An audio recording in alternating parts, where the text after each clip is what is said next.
Welcome to Is Your Way in Your Way podcast, where your host, Cassandra Crawley Mayo, helps you break free from obstacles and live life on your terms. Get ready to embark on a journey of self-discovery, empowerment, and inspiration.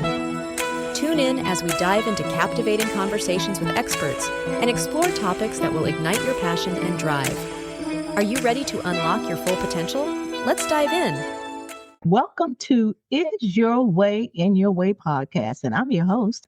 My name is Cassandra Crawley Mayo. And for those new listeners out there, just so you'll know, the title of my book is Your Way in Your Way. So why not call this podcast the same thing? So it all kind of correlates and it kind of summarizes what my book is all about.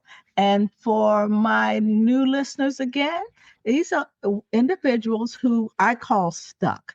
You know, the things that you like to do. For example, you want to get out of a toxic relationship, or you want to change jobs, or you want to start your own company, or you want to change churches. It's just so many things that's like pulling you that you know that you should be doing something different. But you know what? You just can't do it. And you're trying to figure out why is that?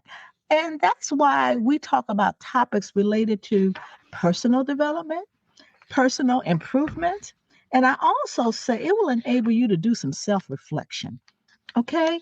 Think about what we're going to talk about. Like today, we're going to talk about your path is divinely written.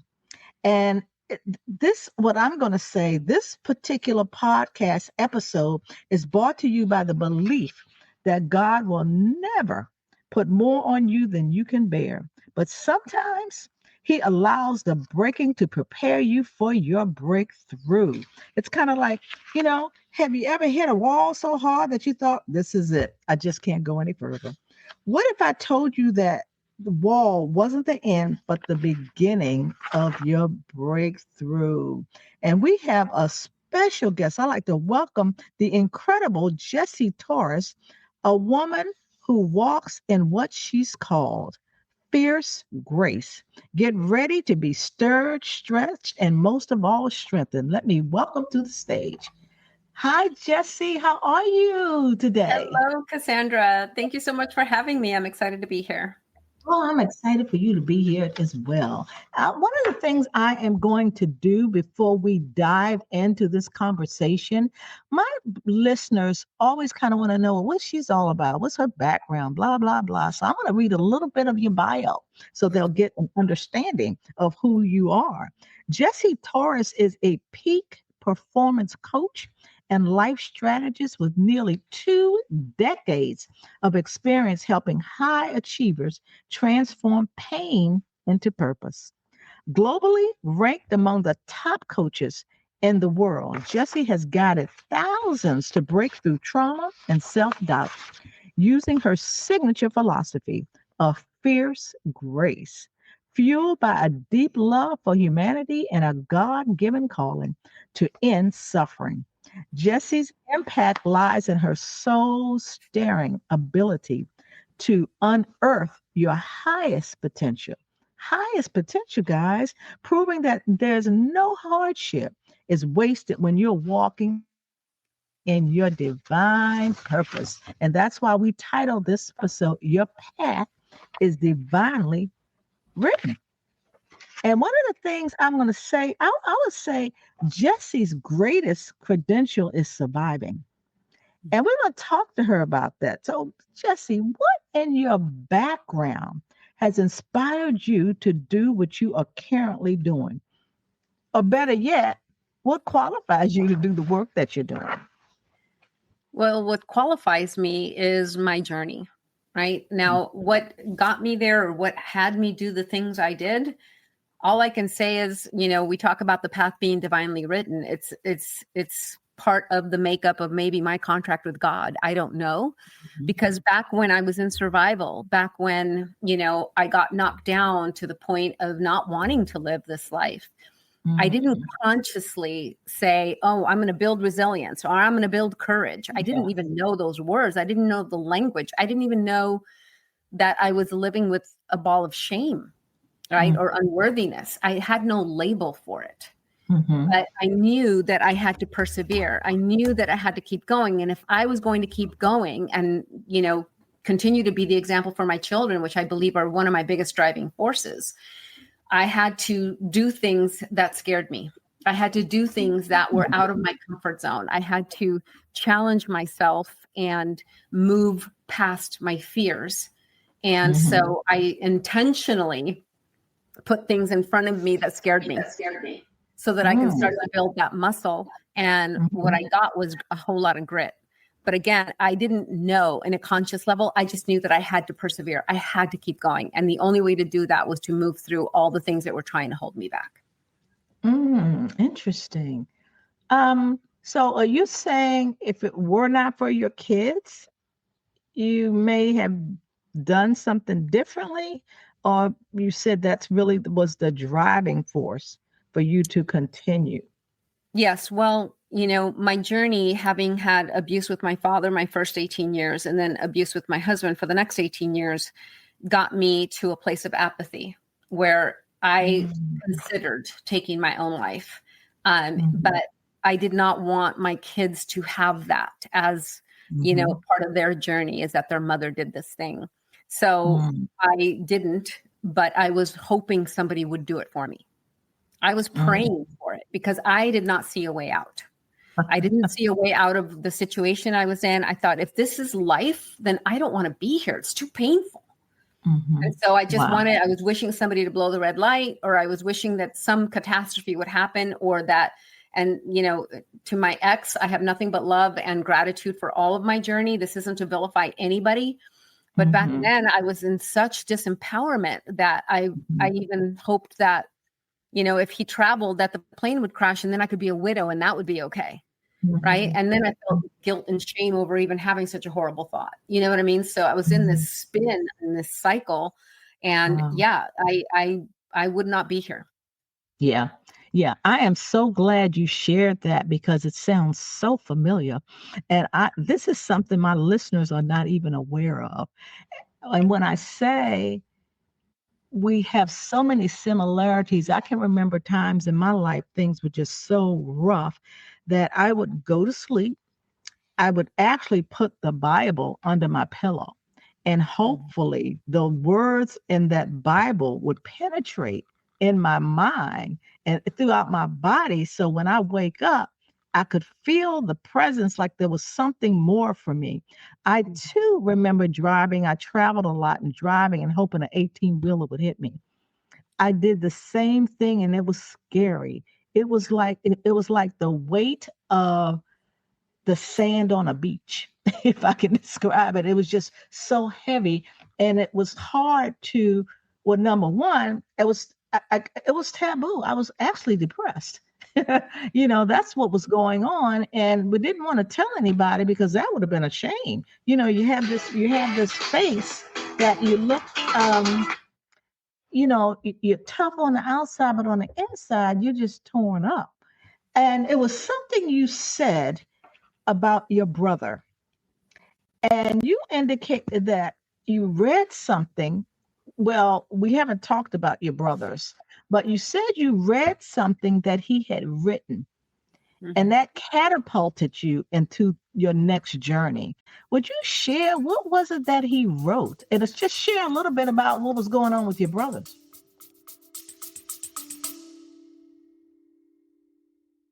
Ready to design your dream life?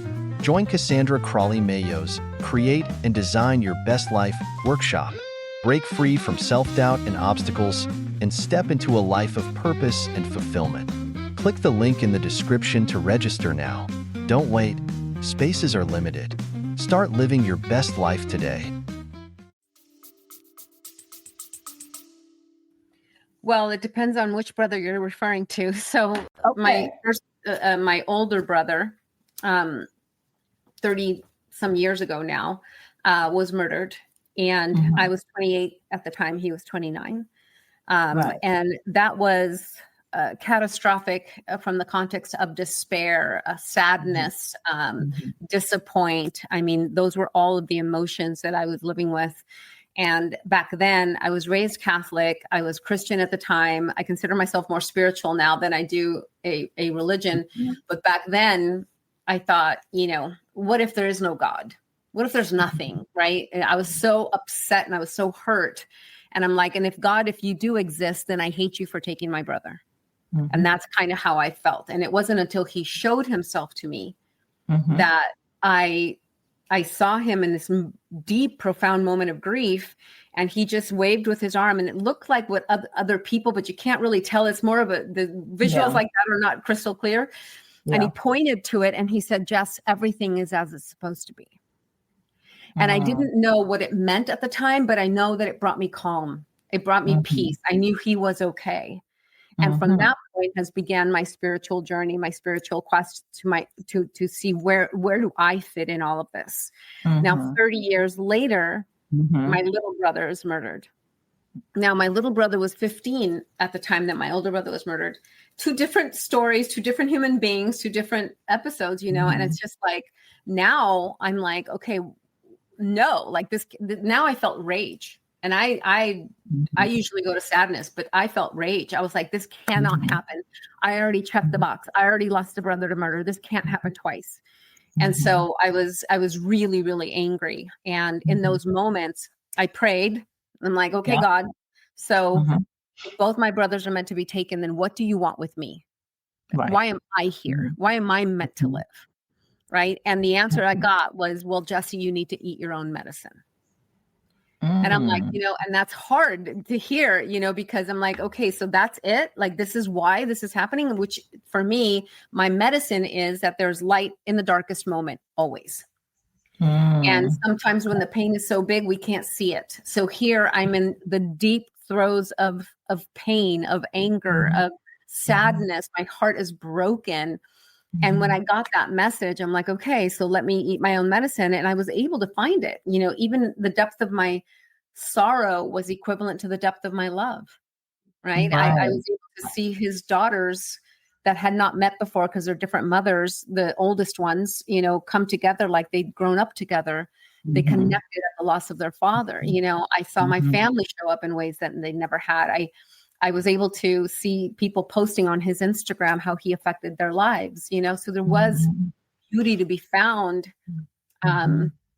It was just, it was heart-wrenching, but I could find it. And I started to do that. And I still am open to seeing how else my life unfolds. If it's one thing that I did find that my little brother wrote, just kind of sharing with me who I was in his life, that he never expressed to me in life, and also a long list of what he wanted his daughters to know. Wow.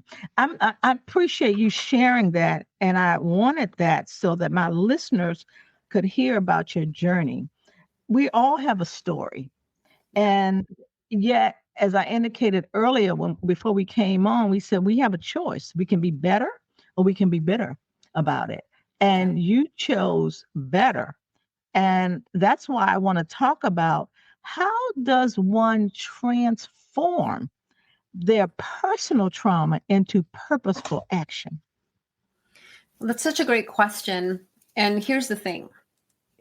When you argue with reality, you lose 100% of the time.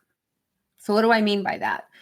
If I say my brother shouldn't have been murdered, right? Because it was wrong. He was shot in the back. My older brother was shot because he was dating a girl he did not know was engaged prior, right? Like, so senseless. Right. So in my mind, I could say that shouldn't have happened.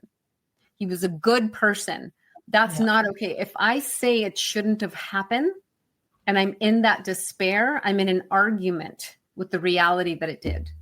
And I will sign up to suffer. Right. So if I don't look for the gift, I only remember the pain. And I don't believe God wastes the pain. I believe we do if we choose to. So if this is part of the divine plan, then how do I find the good?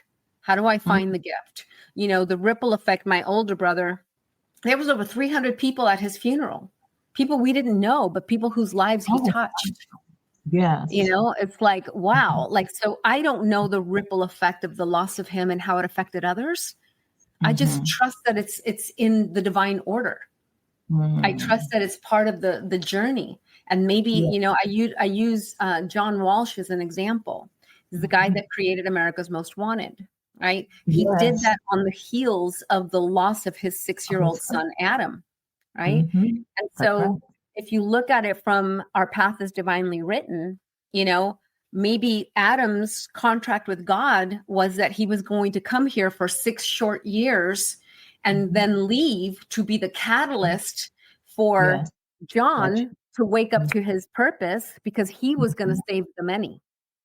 And he did. And God knew that. God knew John's divine contract. And he says, you know what? In order to wake him up to really stand strong and help the many, then you, Adam, you're going to show up as his son, and then you're going to leave at the age of 6 in a very traumatic way, and you're going to come home. Yes, that's powerful. You know, I hear a lot of people say, I'm going to change the narrative. What you did, but like you indicated, makes so much sense. You know the reality, but then you put a different spin on it. You know, you pivot. And that was a great example about John and his son. And I bet you that John kind of got to that place, had to, in order to let it go. Because when you don't, you hold on to it, and it's like a cancer. You're not doing what it is that you were called to do. So your darkest moments fueled your passion and purpose. And when you were growing up, what did you want to do? Did you have a dream or anything about what you wanted to do? You know, it's an interesting question. I think when I was little, I thought about being a teacher. You know, I always wanted to be a mom. That was a big deal for me. I wanted to have babies, you know, and I thought being a teacher would be nice, but I didn't really even know how to dream, to be honest. I was in such survival in my childhood that I just wanted to be free from the pain. Yeah. And when my ex-husband entered my world, you know, he pretty much rescued me from that space, because he called out what I was going through with my father. Out of all the years of going through that, out of trying to tell my mom when I was 16 and my words were twisted and I never heard anything about it again. Now I'm 18 and he comes in and he calls it out. And I'm just like, what? And then I shared with him probably more than he needed to hear, but he still wanted to be with me. And at that point, I didn't know that I adopted the belief that I was gross, filthy, and damaged goods and no one would love me. I didn't consciously know, but that's how I felt. So the fact that he knew my dirty secret and he still wanted to be with me, I fell madly in love. Sure. Right. Absolutely. And so at that moment, I was like, I want to be with him to get away from this. Right. And I told my mom I was going to move out, and being the beautiful, and again, no offense, her Catholic faith, she's just like, my daughter will not live with a man and not be married. Yeah. So I moved out Monday. I was married Friday. And I was 18. I was in love. So I'm like, okay, you know, and he was like, okay. So, you know, we did it. And here's what I identify as trauma. So there's 3 pillars to trauma. There's undiagnosed, there's unacknowledged, and there's unresolved. And when you think about the undiagnosed, these are the things we don't know to know, right? If you take a little boy who's at the grocery store with his mother and he's playing with the toys in the aisle, and mom goes to the end of the aisle to grab something, she can see him, but he can't see her. He looks up and he's like, mommy, where are you? Right. And he gets scared and his whole body contracts. Mom's right there within seconds. But in that moment, the child unconsciously anchors, I could be abandoned. I could be left behind. And now he's clingy and doesn't want mom to be out of the room for too long, or doesn't want her to go to the store without him. Now he's 35 and he doesn't know why he can't keep a relationship, because he's too controlling, insecure, and jealous, right? Yes. He doesn't know that it's tied to that moment in the grocery store. There's no abuse. Nobody did anything wrong. But that's what we do as human beings. We make meaning out of our situation, right? So that's the undiagnosed. The unacknowledged was my husband and I, my ex-husband.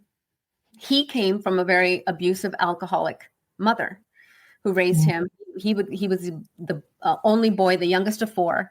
he would come home to his sister's unconscious on the floor. That's how brutal she was, right? So when we got together, he said, my kids will never see me drunk. And I said, my kids will never be molested. And we thought we fixed it. Right. So we enter a marriage and we're like, we're going to have the white picket fence. We're going to have the kids, the dog, the house. That's what we're going to do. And for the most part, we did that. But we did not know about the unacknowledged traumas that we brought underneath the big trauma. Right. Yeah. Right? That I felt unworthy, right? That his mom called him a loser every day. And so he felt unworthy. And so we brought two unworthy people in our shadow. And I just knew, let's make sure we keep the peace so nobody gets mad. And he only knew how to have conversations with argument and vulgarities. Yes. So it's like we were a perfect match. Right. Exactly. So the unacknowledged, and then of course unresolved is that we don't heal. Right now in personal development, which is amazing, we're taught to move through, right? Change your mindset, shift through it, muscle through. Sure. That's all great, but we're mindsetting our way out of healing. Right? And now we know better. We read the books, we went to the seminars, and then when we find ourselves stuck again, we have a bigger reason to shame ourselves because, well, I read the books, I went to the seminar, what's wrong with me? It's because we're not healing. We're not upgrading the program and we're installing new software, expecting it not to glitch. So tell us how you can, what it sounds like is you have embraced vulnerability, and by doing so, it led you to personal empowerment. Yes. How did you do that though? How did you, you're right. We read the books, we listen to the tapes, we look at the speakers, we go to conferences, and you feel really good, like, wow, oh my gosh, I feel good. Then here you come a couple of days later and like, I'm kind of back to where I was. Tell my listeners, how do you sustain that? And I know it's all work. That didn't happen overnight, but what's some methodologies to sustain that? The methodology is facing off with what caused limitation to begin with. We can't just move through and gain confidence. You definitely gain confidence by doing and taking action. Right. However, we're not looking at think about it. I had my girlfriend, her little 6-day-old. His name was Timothy. I'm holding him and I'm looking at his little knuckles and I'm like, oh my God, divine perfection, right? This little boy is just divine perfection. And then I thought, what makes us any different? Nothing, only the belief, right? Only the belief. We are still that divinity. We are still that magnificence. But somewhere along our journey, we started to put limitation. We started to create what I call heart armor around our heart because we've been hurt before. So all of a sudden we develop an identity, and the identity is created from our wounding. Yes. Right? And so now we think we know who we are, but we don't realize that we are who we are with all these limitations because we've been hurt. And so the way to sustain is to actually heal, meaning that there is beauty to be found in your darkest moment. There is light. If God doesn't waste the pain, then we have to be able to look for, why did I go through that? Right? When I think about myself as a little girl, I used to build traps to warn me when my dad was coming into my room. Right? So you can think about how tragic, right? That a little girl had to create traps. Didn't really stop him, but somehow it made me feel better. And now I look at her and I used to condemn her. I used to say, you should have done more. You should have kicked, you should have screamed, you should have poked his eye. And I used to judge myself so harshly.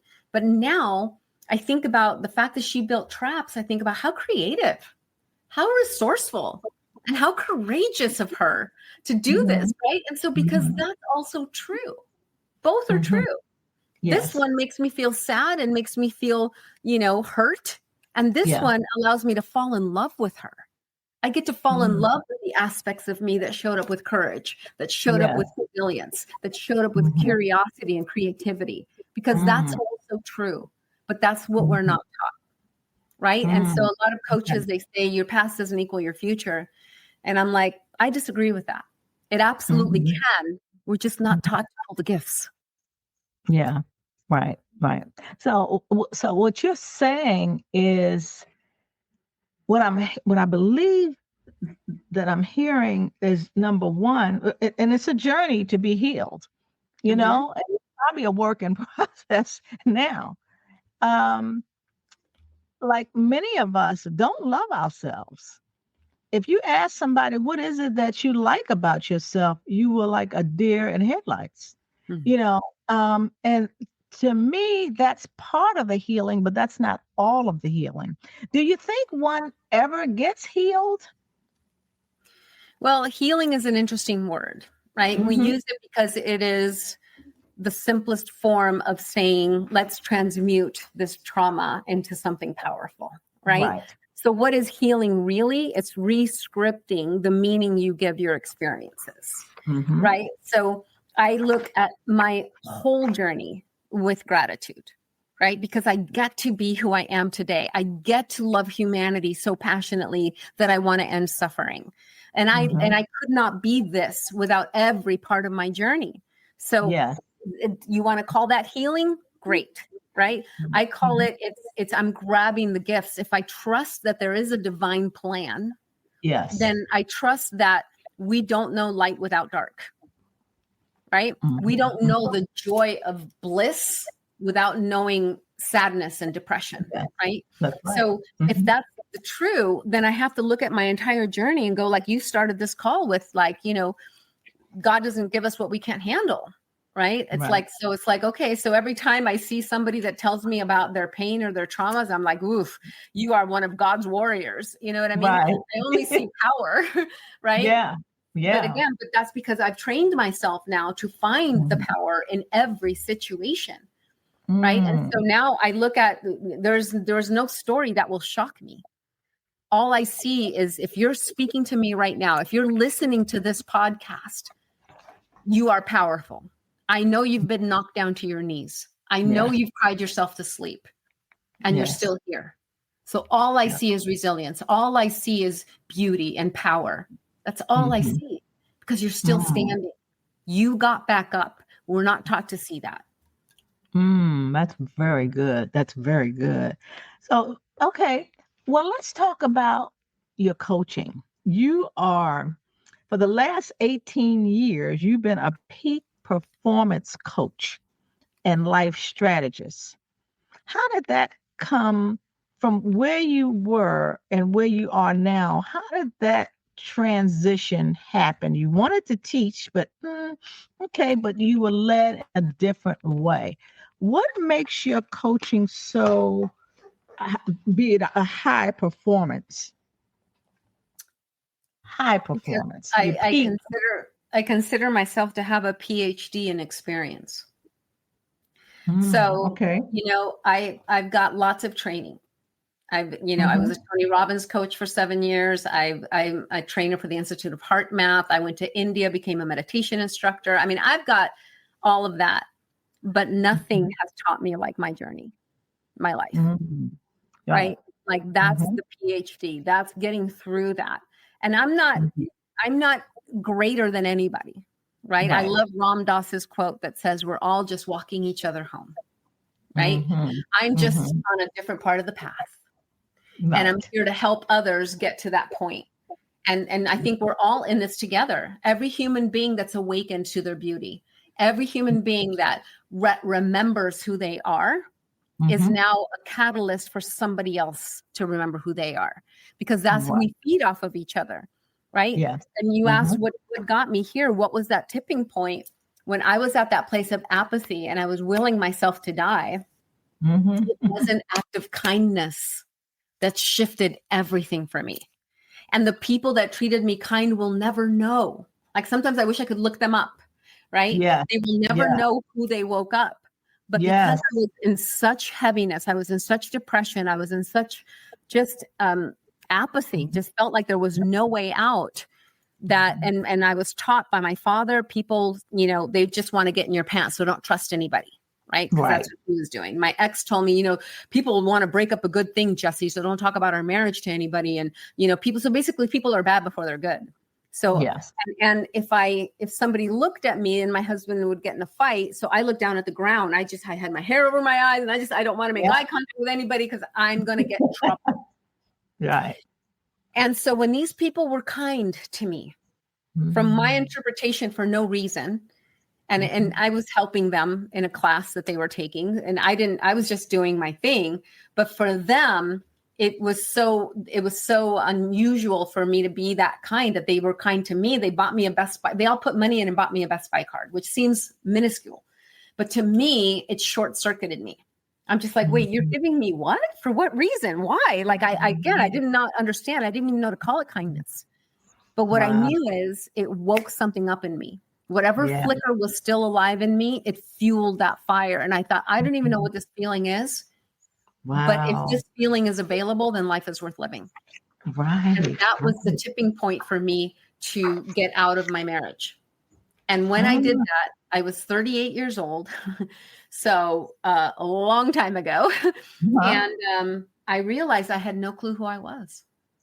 I had become such a chameleon, and I had become such a shapeshifter into whatever needed to happen to keep the peace. I didn't even know my favorite color, my favorite food. I had no clue who I was. I was in massive survival, but I was determined from that point to understand humanity. I wanted to know why my dad did what he did, why my mom ignored me, why my husband did what he did, and why I allowed it. And that's where I went on an obsession to learn. And it was in my moment, in my therapy, where my therapist, I said, I want to do what you do, but that's a lot of school and that's a lot of time. She said, well, you should be a coach. And I was like, soccer coach? What do you mean? Right. You know, exactly. This is back in like 2005.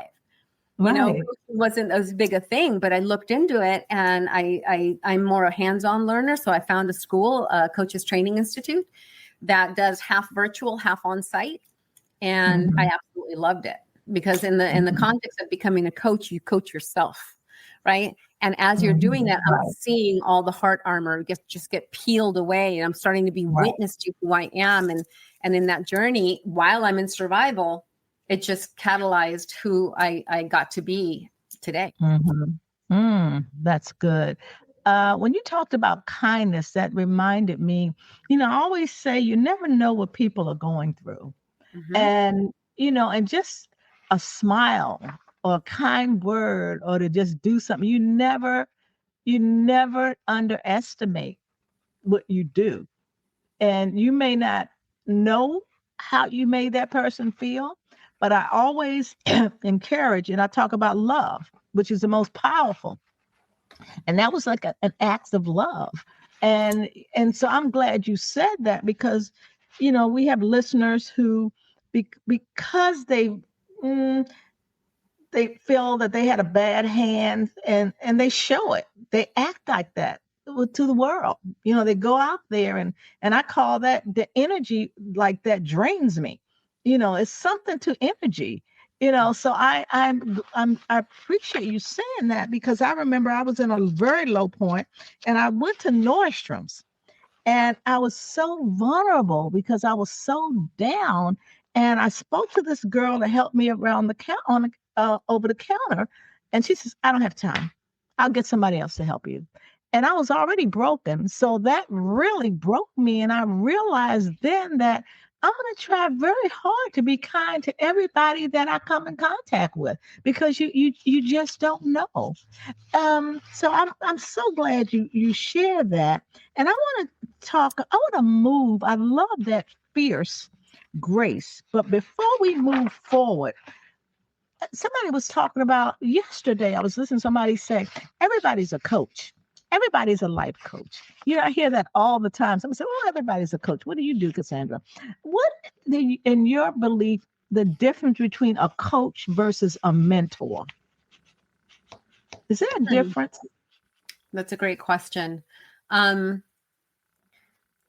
If I had to answer that, I would say a coach helps you close the gap from where you are to where you want to be. Right. And so they're helping guide you, but they're helping you discover the path. You discover the journey, right? Coaching is more about helping you discover your greatness versus giving you instruction on how to do it. A mentor, I think, is someone who's setting an example, somebody who's living the path that you hope to live, or, you know, and giving you advice on how to get to where you want to go. There's a difference there. It feels like a nuance, but it's important, because a mentor is someone you look up to. A mentor is someone who is exemplifying something that you want, right? Where a coach is kind of feeding back to you for you to discover and build your own muscle, Right. for you to be able to activate the parts of you that are there that you've forgotten. Okay. All right. Okay. So the fierce grace, can you share with us what in the world does that mean? The fierce grace. The fierce grace is what we all harness within ourselves, right? We all have, for women, we have a mama bear energy, just like don't mess with my cubs, right? That's right. And then we have the graceful part that is our feminine, that is our flow, that is our ability to love, to nurture, to take care of, right? And we all have both. Even men have feminine energy, right? So it's a blend of both parts of who we are. And where we're getting it wrong is that we think it's one or the other, right? And for women especially, I think we've tipped the scales a little bit because we fought so hard to prove we could do it all. Yeah. Right. That we have a lot of exhausted, burnt out women. Right. And a big part of it is because, well, we've been hurt. Right. So now we show up with big dukes and we don't know how to put them down. And although I get it, we had to show up a certain way in order to get certain things. Now we don't know how to come out of it. And so we're tired, we're exhausted, and our men are confused. They're like, should I help you carry the groceries or will I be insulting you? Exactly. Right. Exactly. And I have the joy of having both. I have twin sons and I have a daughter, a very feminine daughter, and I have heart-centered men as my sons. So I've been able to be witnessed in both, right? I've seen where my daughter dated a hyper masculine man who belittled her. And I've seen where my boys have dated women that are, controlling and, so it's just like, and so I get it, but we're scared, right? We're scared to put down our arms. No, you don't understand, Jesse. It's a dog-eat-dog world. I have to go out there. But I'm going to tell you something. A woman in her flow walks into a corporate room of 20 men, she will buckle every man's knees. Right. We've forgotten the power of our femininity. Exactly. We've forgotten that is the greatest source. Feminine energy. Just think about it. Anybody you look up to, anybody that you love, anybody that you admire, every single one of them came from a woman. We are the creators. Came from a woman. Yeah. Right. Came from a woman. Right. So we are the creators. And so fierce grace is, how do we find balance? How do we find our power? How do we show up in our power? And how do we allow the grace to come in and do it? So for men, I say heart-centered leaders. Right? Leaders that don't hunt to kill what's in front of them. They hunt to kill to protect what's behind them. There's a difference, right? And for women, how do we show up in our love and our nurture and our care and bring in that mama bear energy when needed, but don't live there. Don't stay stuck there if that's not your core essence. And it's a balance. It's a blend of both. And I think that when we can navigate both, we activate our superpower. I like that. I'm liking a whole lot of stuff. It was something I saw that I don't know. I saw it, I read it, and it made so much sense. You said when you fall in love with yourself, Jesse, what happens? You see humanity through a different set of lenses. You fall in love with humanity because you are part of the whole, right? When you cannot give what you don't own. So if we say, I'm going to be this loving person, but inside you don't love yourself, there's still some parts that you're not giving because you can't hate this and love that. Because we're all human beings. If you are judging yourself, if you are beating yourself up for not being more, there is a judge in there that is also judging others. So when you fall in love with yourself, and that's the outcome here, is to come back to wholeness, come back to remembering that divinity that we were when we took our first breath. I always say the innocence of a child.